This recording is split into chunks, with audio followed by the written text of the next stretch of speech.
Sir என்னோட land ரிஜிஸ்ட்ரேஷனுக்காக registration department போகிறேன் sir. அங்கே போயிட்டு என்கம்பரன்ஸ் சர்டிஃபிகேட் எடுக்கும்போது நிறையா புரியாத வார்த்தைகள், லீகல் டெர்ம்ஸ்லாம் இருக்குது சார்.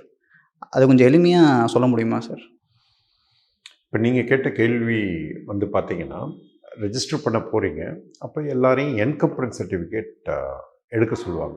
அப்போ ஒரு சொத்து மேலே என்கம்பரன்ஸ் சர்டிஃபிகேட்னா வில்லங்கச் சான்றிதழ்.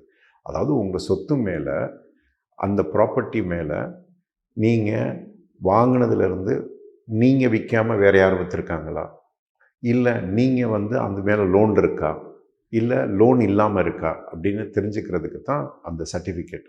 ஓகே, ஸோ அந்த அந்த ப்ராப்பர்ட்டி மேலே சார்ஜ் எதுவும் க்ரியேட் ஆகிருக்கா, சார்ஜ்னால் என்னது, லோன் எதுவும் இல்லை வேறு எதுவும் டிபார்ட்மெண்ட்ஸ் வந்து அட்டாச் பண்ணியிருக்காங்களா அப்படின்னு தெரிய வர்றதுக்கு தான் இது. இல்லை நீங்களே வந்து இன்னொருத்தருக்கு விற்று இன்னொரு முறை வேறு ஒருத்தர்கிட்ட விற்கிறதுக்கு நீங்கள் முயற்சிக்கிறீங்களா அப்படிங்கிறது தான் அந்த சர்டிஃபிகேட். இப்போ அந்த சர்டிஃபிகேட்டில் மெயினாக முக்கியமான அந்த பார்த்தீங்க அப்படின்னா அதோடைய ரெஜிஸ்ட்ரேஷன் நம்பர் இருக்கும். அதுக்கப்புறம் அந்த என்னைக்கு டேட்ஸ் வரும். அப்போ இந்த ரெஜிஸ்ட்ரேஷன் வந்து ரெஜிஸ்ட்ரேஷன் டாக்குமெண்ட் நம்பர், இயர் வரும். அதுக்கு அடுத்த காலத்தில் வந்து இது வரும், அதாவது execution of the document, presentation of the document and registration of the document.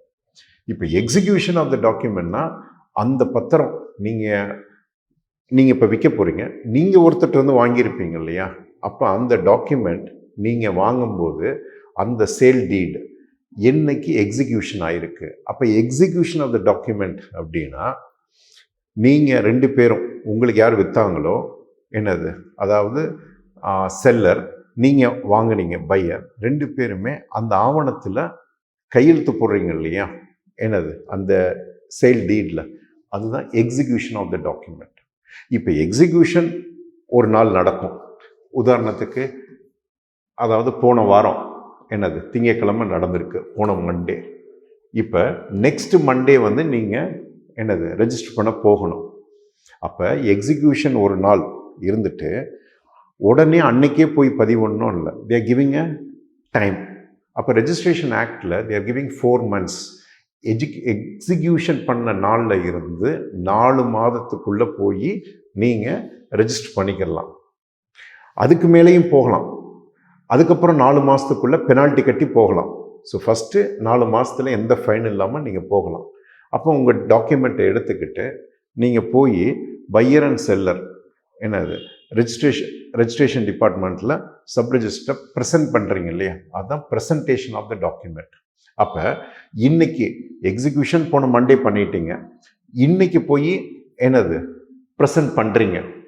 Okay, இப்போ எல்லாம் அந்த ப்ரெசென்ட் பண்ணோன்னே எல்லா ஆவணங்களுமே எல்லாம் கரெக்டாக இருந்துச்சு அப்படின்னா அன்னைக்கே ரெஜிஸ்ட்ரேஷன் நடந்துடும்.